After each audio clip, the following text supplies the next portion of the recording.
Olá, tudo bem? Direto dos estúdios da B3, eu sou Carlos Sambrana e converso com Paulo Kakinoff, presidente da Gol Linhas Aéreas, sobre infraestrutura.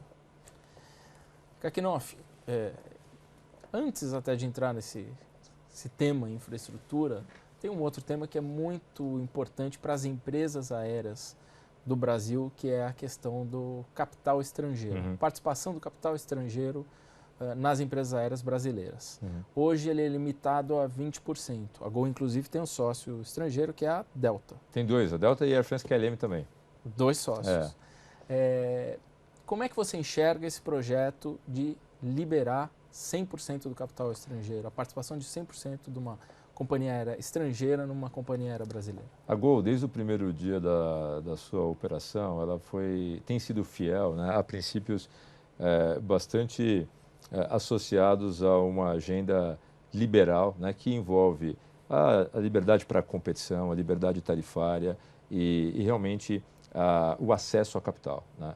Nós enxergamos atualmente como um anacronismo, existia um dispositivo que dificulta o acesso à capital, especialmente quando a gente considera a natureza dessa regra, né, que foi estabelecida há muitos anos, que associava a ideia de proteger a soberania nacional, a utilização das aeronaves em caso de conflito bélico. As aeronaves poderiam ser, sendo de empresas brasileiras ou nacionais, né, poderiam ser requisitadas para transporte de tropas. Essa foi a gênese lá atrás, né, dessa regulação, dessa ideia. Hoje em dia, né, quando a gente fala, até mesmo para essa motivação, quando fala de tecnologia, comunicação, o que de fato é estratégico, né, para um país, nós entendemos que há um descasamento completo, né, dessa ideia original que me faz classificá-la como anacrônica aos dias de hoje, e a necessidade de um setor que é intensivo de capital, que tem um volume de investimentos anuais muito robustos, muito importante para aquisição de equipamentos, de softwares, de tecnologia digital, de aviões, e ao mesmo tempo exposto a uma volatilidade econômica enorme, né? Não há, na minha opinião, nenhum tipo de efeito, né, desejado ao restringir o capital estrangeiro a 20%, a não ser fazer com que o custo do capital seja maior, ainda em termos comparativos com outros setores e outros mercados, né, que não têm essa restrição, uma vez que, evidentemente, isso diminui a quantidade ou o mercado de capitais acessível na perspectiva de uma companhia que está sob uma regulação, uma legislação que limita o acesso a capital estrangeiro. O mundo é totalmente globalizado, né? Não faz muito sentido. Na nossa visão, não faz. Então, a Gol tem uma agenda desde o início, né, bastante liberal nesse aspecto, onde funciona ou prevalece ou tem êxito aquele que performa melhor do ponto de vista de eficiência, do ponto de vista de qualidade do produto.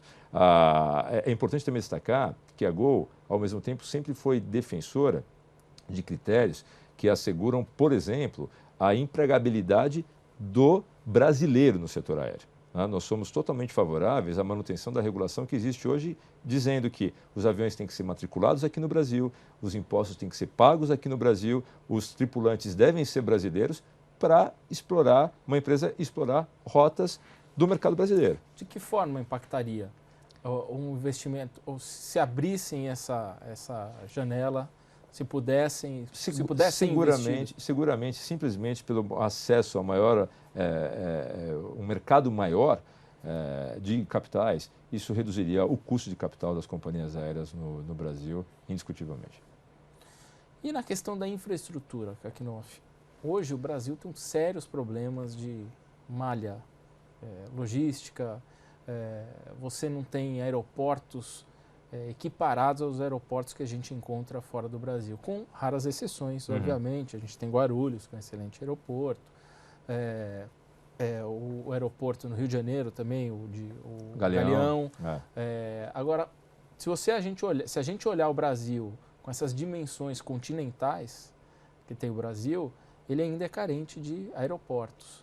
Como é que você enxerga essa questão? Primeiro, eu enxergo de uma maneira muito positiva, e aqui, de certa forma, você pode ver uma analogia ao que eu acabei de falar de acesso de capital para o setor aéreo, com esse efeito acontecendo de alguma forma na infraestrutura aeroportuária, né? Eu acho que é inegável, independentemente das discussões e da controvérsia justificada que existe sobre os critérios de concessão nas diferentes rodadas, é inegável, é visível, né, que isso se converteu numa infraestrutura comparativa com o que existia, significativamente superior. Na comparação dos aeroportos que foram privatizados e que já tiveram, né, que já foram privatizados há 3, 4 anos, que já tiveram as suas principais obras concluídas, é visível, né? Para nós, na operação do dia a dia, nós sentimos uma clara diferença, um salto importante de qualidade, justamente pelo investimento de infraestrutura que foi feito. Isso foi possível com a vinda de capital de forma significativa também do exterior, né? São muitos parceiros dos aeroportos locais, até parceiros da Infraero, que fizeram um investimento importante, o qual não seria possível de ser realizado pela estrutura que existia anterior, né, que era a estrutura exclusivamente da Infraero. Ainda que a empresa pudesse ter acesso ao capital, isso é limitado, dependia da capacidade de investimento, em última instância, do próprio Estado. À medida que se permitiu a concessão, né, e se criou esse modelo, houve um investimento que se converteu em aeroportos maiores, mais eficientes, com um nível, né, de serviço prestado ao cliente que é inegavelmente superior. Volto a dizer, existem várias maneiras de se fazer, né, a concessão, o edital de concessão, e ela usando o mesmo termo, no mínimo controversa, né? Tanto é que nós temos já, desse primeiro ciclo, alguns investimentos que se mostraram inviáveis, pedidos de revisões contratuais, né? Tem um aprendizado aí que eu acredito também que já está sendo absorvido e influenciado as novas rodadas de concessão. Há um aprimoramento acontecendo com base no aprendizado, nos erros e nos acertos que foram feitos. Mas é um movimento positivo, do qual o Brasil é de fato carente, e há sim a necessidade de continuar um investimento importante na infraestrutura aeroportuária para que o Brasil possa exercer todo o seu pleno potencial de crescimento do setor aéreo. É um país com uma dimensão gigantesca e, ao mesmo tempo, já é o quarto maior mercado doméstico de aviação no mundo. Mas quando a gente olha o indicador que para mim é o mais relevante, qual é o número de brasileiros, né, que viajam, que têm realmente acesso ao setor aéreo, nós estamos falando aí, varia um pouco essa estimativa, mas entre 30 a 45 milhões de brasileiros realmente têm no modal aéreo, né, uma alternativa acessível de transporte. Isso é muito pouco comparado com os 200 milhões de habitantes que nós temos. Tem muito espaço para crescer. Ele passa por infraestrutura, evidentemente, passa por um período, né, de prosperidade econômica que todos nós desejamos que esteja por vir, mas a infraestrutura é um gargalo importante. Mas tem um problema nessa questão que você tocou de concessões e privatizações, que é a aviação regional. Uhum. A maioria dos grupos que concorre a essas privatizações, essas concessões, buscam sempre aqueles aeroportos tradicionais que têm muito movimento. E acaba que muitas vezes aeroportos com menos movimentos não encontram interessados. Como resolver essa questão da aviação regional? Está meio deixada de lado. Eu acho que isso também faz parte do aprendizado. Evidentemente, e isso é totalmente compreensível, as primeiras rodadas de privatização focaram nos aeroportos que eram realmente mais relevantes, troncais e que poderiam impactar mais o sistema aéreo como um todo. A gente normalmente olha, né, para um aeroporto privatizado e vê como positivo o tamanho do terminal, a nova área de free shopping ou ainda os sistemas automatizados de check-in, né? Tão importante quanto esses investimentos, que nós, no jargão da aviação, chamamos de lado terra, é o investimento no lado ar. É a sala de embarque em si, o tamanho da pista, o tamanho do pátio, tudo isso que faz com que a aviação ganhe eficiência. Menos tempo para embarque e desembarque de passageiros, maior capacidade daquele aeroporto de receber aviões. Essas duas dimensões, por si só, já justificam a priorização das primeiras rodadas nesses maiores aeroportos, né? Porque são os troncais e acabam oxigenando toda a malha aérea, uma vez que são de uso mais intensivo. Com essas privatizações, também houve o aprendizado, né, de como, pelo menos essa é a expectativa, uma vez que as novas rodadas de leilões que foram anunciadas têm uma composição muito significativa de aeroportos chamados regionais, ou os aeroportos que não estão nas capitais. E eu acredito, sim, que há pelo menos massa crítica suficiente para se elaborar um modelo de concessão que gere atratividade de investidores para esses aeroportos menores. Que modelo seria esse? Você tem ideia? Eu acho que tem um aprendizado do ponto de vista do valor da outorga, da forma como ela é precificada, o contrato em si, né? Existe hoje já uma ideia que extrapola o campo teórico, porque você já tem 3, 4 anos de privatizações aí transcorridos, né? Que permitem, como eu falei, a gente ainda não conhece com profundidade as propostas para cada um desses aeroportos. Isso ainda leva tempo, é um processo que está se iniciando, essa rodada está se iniciando, mas eu acredito sim que tanto o mercado, né, quanto o próprio governo têm elementos para trazer a discussão de precificação, de valores e de formatação desses editais que possam atrair investidores, uma vez que, novamente, o Brasil é um mercado com potencial de crescimento importante. Esses aeroportos já estão, né, operando nas suas cidades e muitos deles apresentam gargalos técnicos que são endereçados com um investimento relativamente baixo, podendo já liberar um acesso a um volume de receita maior. Então, enfim, as condições estão aí, né? Nós todos, eu acredito que temos que trabalhar na participação das audiências públicas, em toda a capacidade de influenciar e de discutir que a sociedade tem, mas já temos massa crítica suficiente para podermos ajudar na elaboração, né, de propostas ou influenciar na elaboração de propostas que realmente sejam atraentes para os investidores. Evidentemente que o protagonismo disso cabe ao governo, que é quem está...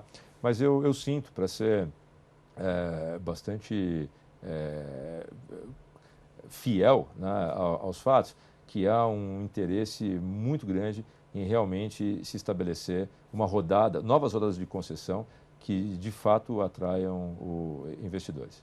No começo desse bloco, você tocou num ponto, quando eu te perguntei da abertura de capital estrangeiro, 100% do capital estrangeiro em companhias aéreas brasileiras, na lei, uma lei muito antiga que estabelecia ali regras por causa em caso de conflitos, de guerra, os aviões seriam usados.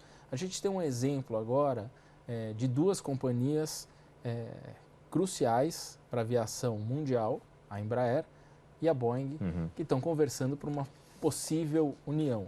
Muita gente diz que isso gera conflitos por causa do interesse nacional, Embraer, os segredos tecnológicos da Embraer e vice-versa. Até tem outras empresas aéreas reclamando disso. Como é que você enxerga essas conversas da Embraer com Boeing? É inevitável uma fusão? Você vai ouvir uma opinião, né, de quem tem como crença fundamental, né, que você não consegue estabelecer dispositivos artificiais para conter forças do mercado que são muito fortes, muito pujantes, né? Eu entendo, não só entendo, como acredito ser, esse sim, um ativo muito importante para qualquer país, a capacidade de desenvolvimento de tecnologia, né?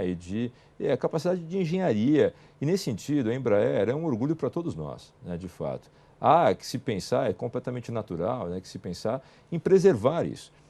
Qual é a maneira mais eficiente de preservar isso, sem evitar que, eu estou falando especificamente agora do caso Embraer-Boeing, porque você citou, mas isso se aplica a fusões ou a discussões desse tipo, né?